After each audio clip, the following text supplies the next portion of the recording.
I'm a bit concerned at what we're going to talk about for the next 4 hours. Wow, that was pretty unbelievable yesterday. Look, even by football standards, yesterday was quite an amazing turn of events here, there, and absolutely everywhere. Wasn't it? It was incredible. Do you think Ruben Amorim's departure then hastened the Celtic manager's departure?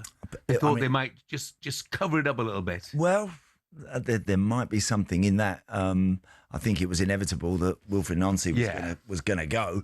However, for it all to drop literally within sort of hours of each other was incredible. Really, it was. It's it's been coming for both guys. Really, I don't think anyone could be absolutely shocked at the news of either of those, because I never ever, Jeff, saw Ruben Amorim as big enough, personality-wise, CV-wise, for Man United. Never ever saw it from day one. Yeah, you're living in the past, Andy. Manchester United, big. No, but not in terms of performance on the field. No, but I mean, as a club, I accept that completely. Big club, but to try and pull that club is like an oil tanker trying to turn and trying to get going in the other direction. And it's seemingly nobody is able to actually turn that thing round and get it going in the right direction. It needs I think a personality. I think it needs a manager of genuine repute, someone that we could class as elite. Now, whether or not they want to go to Man United, Jeff, that's a very, very, very different subject. But I think they shouldn't be looking to pluck one out of thin air, the next greatest thing that's coming off the production line. I don't need that. Have you ever seen a Man United warm-up? You should have a look at how many coaches are out on the field during a warm-up, Jeff. Yeah. There's about 10 out there with the players as they're warming up. They got coaches coming out of their rear end. That they really have. They need someone to pull this together. And I think you're looking for a big personality, someone that won't be fazed, frightened, or concerned with the mammoth task in trying to get that club going. But it's clear you're not allowed to manage Manchester United. I mean, look, as far as Ruben Amorim is concerned, last season, not totally his responsibility, but nevertheless, it was a disaster of a season. So last season, you could afford to finish 15th. You could afford to lose 9 home games. You could afford to lose a god-awful Europa League final. You could afford all of those things. That was okay. But if you criticise Jason Wilcox, you're on your bike. Yeah. You're not allowed to manage the club. No. That was what the whole argument was, wasn't it? Correct. Manager or coach. Now, Jim Ratcliffe, in a TV interview in March, and it was repeated last night, Jim Ratcliffe, who runs the whole kit and caboodle, called Amorim an outstanding young manager. Yeah. That's what he called him. Well, and again, what's happened there, Ruben Amorim, I don't blame him, by the way, for his outburst the other day. He must have known he was very, very close anyway. He must have been hearing all sorts from all different angles. And I really don't blame him for coming out with what he said, because technically he's right. He's come as a manager. There's stuff going around above my head here I don't even know about, and that is not fundamentally right. That's not what we're doing. Jason Wilcox, can't remember exactly what the nature of his role was when he was at Manchester City. Never heard a peep. Never heard a peep there. And City had Cheeky Bergeristan. They got Soriano. They had again an army of people working for Pep Guardiola, a big-time elite coach. There's no way any of them would dare have stepped out in and above what Pep Guardiola wants or is thinking or is planning for the future. It just wouldn't happen, Jeff. And that's why I think Man United needs somebody that's worked at that sort of level, at that size of club, with that amount of voices and noise going on around them, because they don't care about it. They're not fazed by it, because they're the number one man. Look at Unai Emery, what he's doing at Villa. You see a manager there in control, in charge, and probably with direct links to the owner, without having to be worried about stepping on anybody else's toes or worrying about this or that. He runs the ship. He steers the ship.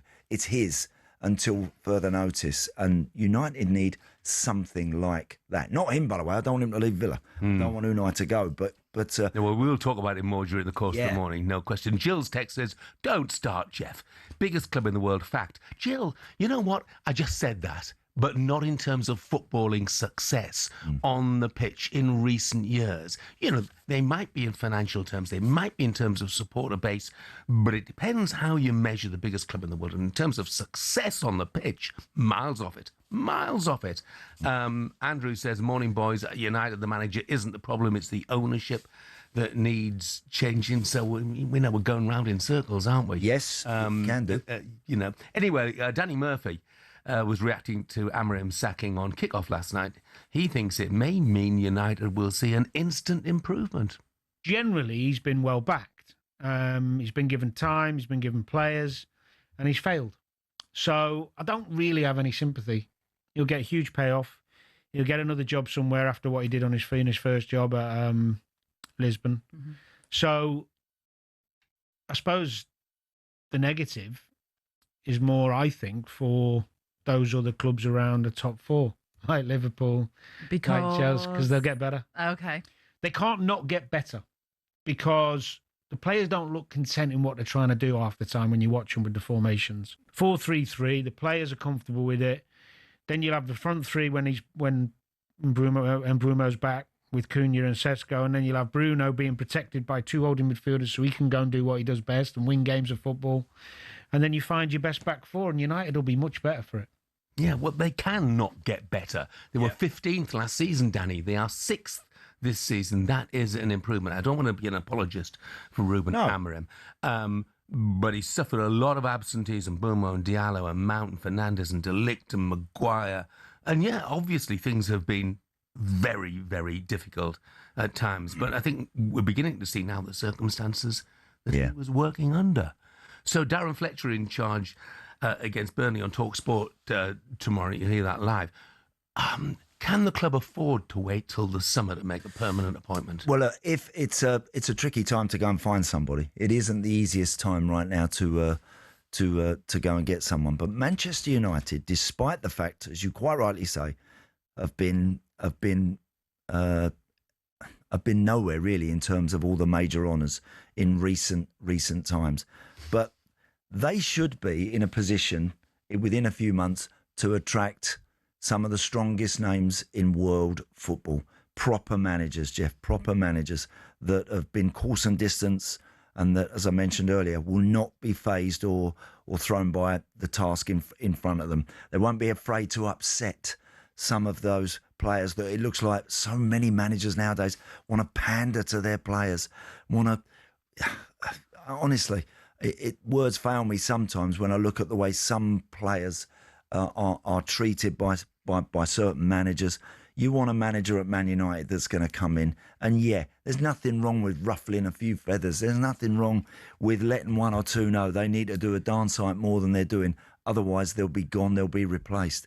Because at Man United, the manager has the power to do that. Very few clubs can walk in and go, I don't fancy him and I don't fancy him, but I can't get rid of him because I just haven't got the money. But do you think United are still in a position to attract that sort of manager? I do. And I know I'm risking upsetting United fans, No, but really, what if by the summer they haven't qualified for the Champions League? What if they haven't even qualified for Europe, which both are possibilities? Yes. And by the way, I tip United to finish in the top 4 this season, so I'm very much not anti them. But what if they don't get European football? Is it still a big draw? I still think it is a big draw. I do. I still believe that Manchester United would be able to go and find the right individual. And that person that I'm talking about, that manager that we would call someone of an elite status, he'll walk through the door and he will immediately turn to the people that are making these decisions at the moment. There's Omar Barada, Jason Wilcox, Sir Jim Ratcliffe, all these people that are heading up Manchester United right now. And that person will turn around and lay it on the line exactly the way that things are going to run from this point onwards. And if there's any sort of interference, no one would dream of interfering with Guardiola. Now, I know because he's so decorated and he's been so brilliant and City have won so much. but they just don't. They just wouldn't even think about stepping on his toes. No one at Liverpool would have thought about stepping on Klopp's toes once he got it going, Jeff. That big name and a big personality. Someone that can not only get it going at the club and on the training ground, but someone that brings the fans along with genuine open expectation, not having half the fans looking at each other going, who have we brought in now? Who's this? What's his name? What's he done? There's too much of that going on in this game. There's so many bluffers out there that are getting jobs in football, all levels, without the credentials to do it. Man United should be after the very best, the most elite managers. And I don't believe that I do believe that if they went for some of those guys, they could land them. I really do. Yeah. It's too tempting. The job's too big. Yeah. I think one of the differences is, that a new manager's not going to be bringing in a director of football who he knows and trusts. He's going to be going in under the current regime. And that just might be an issue. But look, United fans, let's hear from you this morning. What do you want from your club long term now? What kind of head coach or manager is the right person to take this club forward? 03717223344. Rogers texted said, Andy, you talk about a big name character manager for United. Don't you think we need the same at the Bridge? Liam Rossini is not what we want or need. Goodness me, hasn't they've got the table yet. Chelsea have got a very different mindset the way that they're running their club. Who's that, Jeff? That individual that texted? Roger. Chelsea got very, very different ideas on the way they want to go about their business. Chelsea's model is only we're only really gonna know the way that they're going about their business at the club, the way they're running it, the way they're steering that ship in the fullness of time over a period of years, I think, whether or not that is actually working. They're in the business of trading players, making money, buying young, trying to sell big, loaning players out either and everywhere for big fees if they need to. They've got other football clubs as part of their group. It's a very different set of circumstances. They only want a coach. They don't want a manager that's going to put his feet under the table and get powerful and start turning around and saying no. That's what they don't want at the Bridge. They don't want anyone saying no. They want people that are going to just nod their head and go, yeah, okay, let's do that. Joshy, very happy Red Devil, says, morning, Jeff, morning, Andy. Oh, rejoice, the dud has gone. You sound gutted, Jeff, but who knows? Maybe you'll get Ruben at Hartlepool soon, because that's his level. Yeah, that's a bit harsh. And we've got a director of football, so he'd come in as a coach. It's not going to happen, Joshy.